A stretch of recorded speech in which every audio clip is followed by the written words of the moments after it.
¿Qué tal? Arrancamos con esta guía. Navegar por el papeleo inmobiliario puede sentirse literalmente como intentar descifrar otro idioma, ¿verdad? Especialmente para quienes buscan comprar una casa por primera vez. Es súper fácil que esa avalancha de firmas, iniciales y jerga legal resulte bastante abrumadora. Pero no se preocupen, hoy vamos a iluminar el camino enfocándonos en un documento que es absolutamente fundamental si están en el estado de Texas. El Formulario de Información sobre Servicios de Corretaje, o como todos le dicen en la industria, el IBS. El objetivo aquí es transformar toda esa confusión en total confianza, desglosando lo que realmente necesitan saber paso a paso.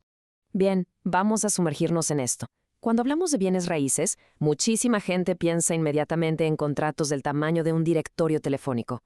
Pero, curiosamente, el documento que causa más dolores de cabeza y malentendidos es una simple hoja de una sola página. En serio, no es broma. No es un contrato de venta, no es un acuerdo para el préstamo del banco, es el formulario IBES. Y por ley, es obligatorio entregarlo en la primerísima comunicación sustancial que se tenga con un profesional de bienes raíces. Vamos a avanzar y ver cómo se va construyendo esto. Nuestra hoja de ruta de hoy incluye 6 pasos muy digeribles. El primer paso inmobiliario, divulgación versus representación, deberes mínimos de los brokers, las 3 formas de representación, entendiendo el rol de intermediario y, finalmente, por qué la transparencia es clave.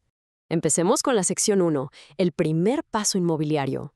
Ahora, lo verdaderamente interesante aquí es que el formulario IABS no es un papelito que los agentes entreguen nada más porque sí.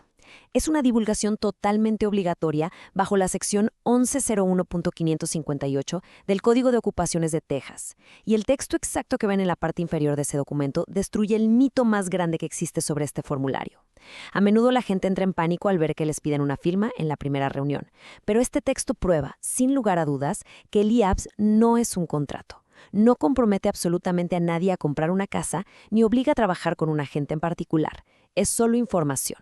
Pasamos a la sección 2. Divulgación versus representación. Esto nos lleva a una distinción legal masiva. Existe una diferencia gigantesca entre simplemente recibir información y contratar oficialmente a un agente. Para visualizarlo súper fácil, pensemos en la analogía de un restaurante. De un lado tenemos la divulgación, que es el formulario IABS, y funciona exactamente como el menú. Te muestra qué puede hacer la cocina, qué roles existen y cómo opera el lugar. Pero oye, leer el menú no te obliga a pagar la cuenta, ¿cierto? Del otro lado, la representación es el equivalente a ya hacer tu pedido. Es un documento vinculante por escrito que crea una relación oficial con el cliente. La regla de oro aquí es, nunca hay que confundir leer el menú con pedir la cena. Entramos a la sección 3. Deberes mínimos de los brokers. Una vez que pasamos de simplemente leer ese menú a hacer un pedido oficial y firmar un acuerdo de representación real, entran en juego las verdaderas protecciones legales. En Texas, este núcleo fiduciario incluye 4 deberes mínimos. 1. Los intereses del cliente van por encima de todo, incluso por encima de la comisión del propio broker. 2. Transparencia total. El broker tiene que informar sobre cualquier dato material que pueda afectar una decisión de compra. 3. Cero filtros. Se deben responder todas las dudas y presentar absolutamente todas las ofertas. Y 4, que es súper vital, tratar a todas las partes de manera honesta y justa. Entonces, el punto crucial es que ese cuarto deber mínimo protege a absolutamente todos los involucrados en la transacción, no solo al cliente directo. Digamos que un broker está trabajando durísimo para defender a un vendedor.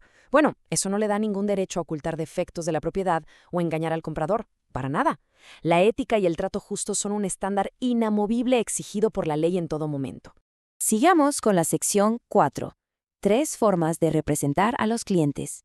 Antes de firmar cualquier acuerdo vinculante, especialmente quienes compran por primera vez, necesitan entender que en Texas existen 3 caminos distintos de representación. Primero tenemos al agente del propietario, que trabaja exclusivamente para quien vende o renta. Luego está el agente del comprador, que se dedica 100% a buscar las mejores condiciones para quien adquiere la propiedad. Y un detalle fascinante, que de hecho está impreso ahí mismo en el formulario IABS, en ambos casos, las tarifas no están fijadas por ley, son total y completamente negociables. Y finalmente tenemos la figura del intermediario, que requiere el consentimiento por escrito de ambas partes y obliga al broker a ser completamente imparcial.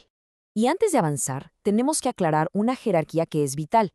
El formulario IABS lo detalla súper bien, pero la verdad es que muchos lo desconocen. Cuando se contrata a ese agente tan amable que nos muestra las casas, en términos legales estrictos, la representación no le pertenece a esa persona, le pertenece al broker que lo patrocina. El broker es la entidad o la figura responsable ante la ley, y el agente de ventas actúa simplemente en su nombre. Por eso es que el nombre del broker siempre va a encabezar los contratos. Un dato clave. Llegamos a la sección 5. Entendiendo el rol de intermediario. De todas las figuras en el sector inmobiliario de Texas, el intermediario es por mucho la que genera más dudas, porque ocurre cuando ambas partes en una transacción usan la misma agencia. Y esto ilustra de manera brillante cómo se maneja en el mundo real. Paso 1. Un comprador encuentra la casa de sus sueños, pero resulta que está listada por la misma empresa de corretaje del agente que lo asiste. Para evitar un conflicto de intereses, pasamos al paso 2, donde todas las partes firman un consentimiento de intermediario. En el paso 3, el broker asegura un trato imparcial y, de hecho, puede asignarle un agente distinto al comprador y otro al vendedor. Así, en el paso 4, la transacción avanza de manera justa y segura, manteniendo una estricta confidencialidad para no filtrar los límites de precio de nadie. Y cerramos con la sección 6. ¿Por qué la transparencia es clave?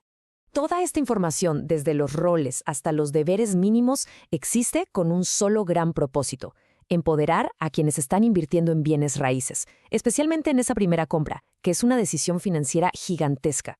La transparencia significa tener las herramientas para verificar exactamente con quién se está haciendo negocios, y ahí es donde el formulario IABS se convierte en un escudo poderoso. No es solo burocracia.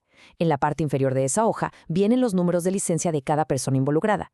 Al meter esos números en la página de la Comisión de Bienes Raíces de Texas, se puede confirmar de inmediato si las licencias están activas, quién supervisa a quién y si hay algún historial disciplinario. Literalmente es información súper valiosa al alcance de unos cuantos clics. Y así llegamos a la gran pregunta que toda persona debería hacerse antes de arrancar este proceso. Al navegar por una transacción, ¿se está aprovechando la transparencia para proteger la inversión o simplemente se están firmando papeles a ciegas en la oscuridad? La transparencia no es solo papel o aburrido, es la base fundamental de una transacción segura y exitosa. El IABS pone las reglas del juego sobre la mesa mucho antes de que un solo peso cambie de manos. Así que, la próxima vez que aparezca un mar de documentos por firmar, recuerden exigir este formulario, leerlo a detalle y usar esa información para tomar las riendas de su futura inversión inmobiliaria.